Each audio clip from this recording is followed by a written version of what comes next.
Здравейте, аз съм Насил, вие гледате Black Station TV History. Днес ще ви разкажем историята на най-известната латиноамериканска хип-хоп група за всички времена. Преди да стартираме, да ви кажа, че правим и специални класации с любопитни факти за всички групи, които се излъчват първоначално само за хората, които ни подкрепят в Patreon. След като заплатите абонамент там, ще получавате привилегии, свързани с предаванията и събитията ни, а също и ще можете да получите първата Black Station монета, с която ще посещавате всичките ни събития до края на годината безплатно. За първите няколко човека, които ни подкрепят в Patreon, нашите партньори от ателие за татуировки Палитра ще подарят по една рекламна тениска, а скоро ще организираме и томболи за различни бонус награди. Оставяме линк в описанието.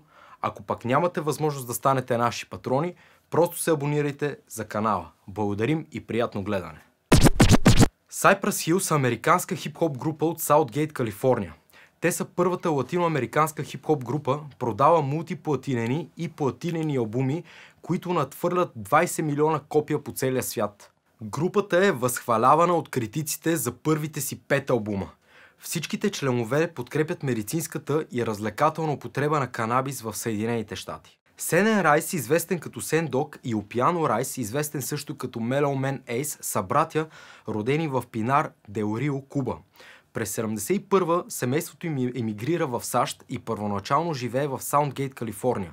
През 1988 година двамата братя се обединяват с родения в Ню Йорк Лоренс Магрют, известен като DJ Mux, който преди това е в рап групата 783, и Луис Фризи, известен като Be Real, за да сформират хип-хоп група на име DVX. Малко след това групата губи Mellow Man Ace и променя името си на Cypress Hill. След като записват демо през 1989 година, Cypress Hill подписват договор с Rough House Records. Техният едноименен първи албум е издаден през 1991, като водещите сингли са The Funky Feel One и How I Could Just Kill a Man, които получават голям ефир в градското и колежанско радио. Особено когато достигат първо място в класацията Hot Rap Tracks на Billboard. Другите два сингъла, издадени от албума, са Hand on the Pump и Latin Lingo, последният от които комбинира английски и испански текстове, нещо, което е характерно за тяхното творчество през цялата им кариера. Успехът на тези сингли довежда до продажбата на албума от 2 милиона копия само в САЩ. Групата излиза за първи път на участие в Лолапалуза през 1992 година. Това е втората година от турнето на фестивала и включва разнообразна гама от изпълнители като Red Hot Chili Peppers, Ice Cube и други. Black Sunday е втория албум на групата и дебютира на първо място в Billboard 200 през 1993 година, записвайки най-високия саундскан за рап група до тогава. Също така, с дебюта си, който все още е в класациите, те стават първата рап група, която има 2 албума в топ 10 на Billboard 200 едновременно. След като песента им Insane the Brain се превръща в кросовър хит, албума става тройно платинен в САЩ и е продаден в над 3 милиона копия. Insane the Brain също довежда групата до първата им номинация за Грами. Cypress Hill оглавява турнето на Soul Assassins с House of Pain и Funk Dubious като подгряваща група, след което се представя на колежанско турне с Rage Against the Machine и Seven Year Beach. През 1993 година групата участва с 2 песни в саундтрака на Judgment Night, като се обединяват с Pearl Jam за парчето Real Thing и с Sonic Youth за I Love You Mary Jane.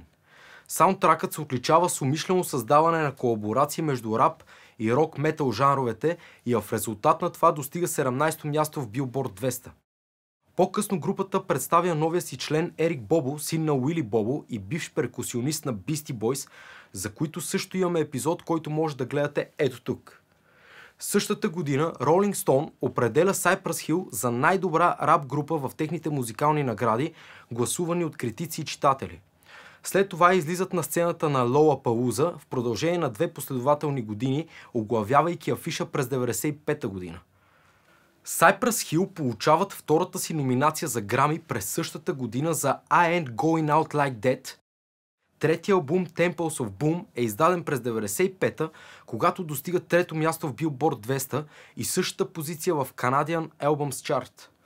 Албумът е сертифициран като платинен от Асоциацията на звукозаписната индустрия на Америка. Throw Your Set in the Air е най-успешният сингъл от този албум, достигайки 45-то място в Billboard Hot 100 и 11-то място в класациите Hot Rap Tracks. Сингъла печели и третата номинация за Грами на групата. След това Сендок си взима почивка от състава, за да сформира рап-рок групата SX10 в Лос-Анджелес. Междувременно през 96-та Cypress Hill се появяват в първото турне на Smoking Grooves с участието на Ziggy Marley, The Fugees, Busta Rhymes и A Tribe Called Quest. Групата също така пуска 9 парчета в EP-то Unreleased and Revamped. През 97-ма членовете се фокусират върху соловите си кариери. DJ Muggs издава албума Soul Assassins Chapter 1 с участието на Dr. Dre, KRS-One и Mobb Deep. B-Real участва с Busta Rhymes, Coolio, LL Cool J и Method Man в парчето Hit 'em High от мултиплатинения саундтрак на Space Jam.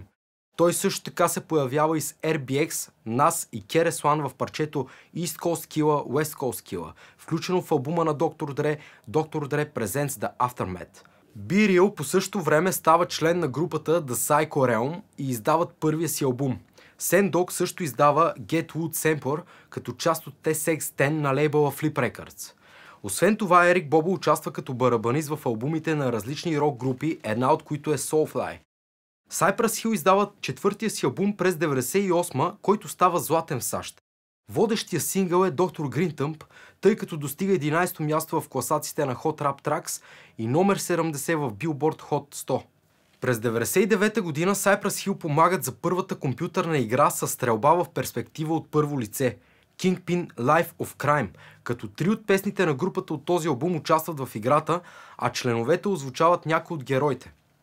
Също през 1999 година Cypress Hill издават албум с най-големите хитове на испански озаглавен Los Grandes Éxitos en Español. През 2000-та Cypress Hill сливат жанровете рап и рок в петия си албум Skull and Bones, който състои от 2 диска. Първият диск Skull е съставен от рап песни, докато Bones е с рок парчета. Албума достига 5-то място в Billboard 200 и 3-то в Canadian Albums Chart. Първите 2 сингъла са Rock Superstar за рок радията и Rap Superstar за урбан радиостанциите. И двата сингъла получават сериозен ефир. По-късно групата издава концертния албум Live at the Fillmore и продължава експериментирането си с рок в албума Stoned Riders през 2001, но продажбите му се оказват разочарование. Албумът достига 64-то място в Billboard 200, а това е най-ниската позиция на Cypress Hill до този момент. Също през 2001 групата се появява епизодично във филма How High с Redman и Method Man. След това Cypress Hill записват парчето Just Another Victim за WWF като тематична песен за кечиста таз, в която използват елементи от сингъла Rock Superstar. По-късно песента е включена в компилацията WWF Forcible Entry през 2002. Cypress Hill издават албума Till Death Do Us Part през 2004, като в него участват сина на Боб Марли, Демиан Марли, Prodigy от Mobb Deep и продуцентите The Alchemist и Fredwreck. Албумът е с доста по-различно звучене от всичко до този момент. Регето оказва силно влияние върху звука му, особено върху водещия сингъл What You Number. В парчето участва Тим Армстронг от Rancid на китара и бек вокали. В основата му е класическата песен The Guns of Brixton от албума на The Clash London Calling. Това парче отново вкарва Cypress Hill в рок класациите, тъй като сингъла достига 23-то място в Modern Rock Tracks Chart. След това DJ Muggs взима отново почивка от групата, за да се съсредоточи върху други проекти като Soul Assassins. През 2004 песента How I Could Just Kill a Man е включена в популярната видеоигра GTA San Andreas, създадена от Rockstar Games. Песента е включена в плейлиста на радиостанцията за West Coast Hip Hop Los Santos. През 2001 излиза друг компилационен албум, заглавен Greatest Hits from the Bonk. Той включва 9 хита от предишните албуми и 2 нови песни. През 2006 B-Real се появява в сингъла на Snoop Dogg Vato, продуциран от Фарел Уилямс. Следващия албум на групата е предварително планиран за пускане в началото на 2007, но многократно е отлаган. През същата година Cypress Hill правят турне като част от Rock the Bells. Те са хедлайнери заедно с Public Enemy, Wu-Tang Clan, за които също имаме епизод и може да го видите ето тук. Рапърът Nas и отново събралата се група по това време Rage Against the Machine. През 2008 Cypress Hill изнасят концерт в House of Blues, Чикаго, където по-голямата част от приходите отиват за Чикагския алианс за прекратяване на бездомността. През 2009 година в iTunes е предоставена новата им песен заглавена Get 'em Up. Тя е включена и във видеоиграта Madden NFL от 2010. Това е и първата извадка от предстоящия албум на групата. Осмият студиен албум на Cypress Hill, Rise Up, включва участия на Everlast, Pitbull, Марк Антони и други. Преди това по-голямата част от албумите на групата са продуцирани от DJ Muggs, а Rise Up представя голям набор от гости изпълнители и продуценти, като DJ Muggs се появява само в 9 песни. Албумът е издаден от Priority Records и EMI Entertainment, тъй като групата подписва с лейбъла. Албумът е издаден през 2010 година, а сингъла Rise Up е представен на Pay-Per-View събитието на WWE Elimination Chamber като официална тематична песен. Cypress Hill стартира турне в Филаделфия през 2010 година. Групата отменя шоуто в Тусон, Аризона, в знак на протест срещу въведения неотдавна закон срещу емиграцията. През 2012 година Cypress Hill и дъбстеп изпълнителя Ръско издават съвместно EP, озаглавено Cypress X Ръско, като DJ Muggs и Ерик Бобо отсъстват. Между издаването на албумите си четиримата членове започват работа по различни проекти. Бирио сформира групата Prophets of Rage заедно с 3 членове на Rage Against the Machine и 2 членове на Public Enemy.